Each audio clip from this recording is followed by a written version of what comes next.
Hello, what's up guys? It's me, X Tyler Vlog syempre. At ito nga guys, i-share ko nga sa inyo itong pinakamasarap na lomi na pinakasulit na sulit. At syempre, bago ang lahat guys, galing pa kami sa Kogyo niyan, sa Gate 2, sa Antipolo. At ito na nga guys, papunta na kami ng Tanay niyan. Tignan nyo, ang biyahe pa namin yan ay madaling araw. Tignan nyo naman, sobrang kapal ng mga hamog. At talagang dinaayo pa namin to. At ito na nga guys, ang lomi na binabalik-balikan ko dito sa Tanay Rizal. At tignan nyo naman ang itsura guys, napakasulit talaga nyan guys.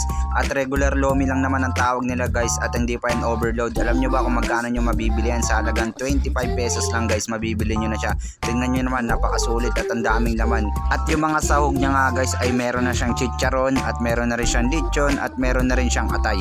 Kaya napakasulit talaga ng lomi na to guys, kaya binabalik-balikan ko to dito sa Tanay kahit na taga Antipolo pa ako. At yun lang guys, kaya subukan yung dayuhin din to sa Tanay Rizal na talagang di kayo magsisisi sa halagang 25 pesos, napakasulit na guys. At syempre, bago ang lahat guys, sa mga hindi pa nakapollow, like at share at subscribe dyan sa akin, please pakipollow, like at share at subscribe ako sa akin YouTube channel, at syempre sa akin TikTok account, at syempre sa akin Facebook page. Yun lang guys, shout out, peace out, X Tyler. Woo!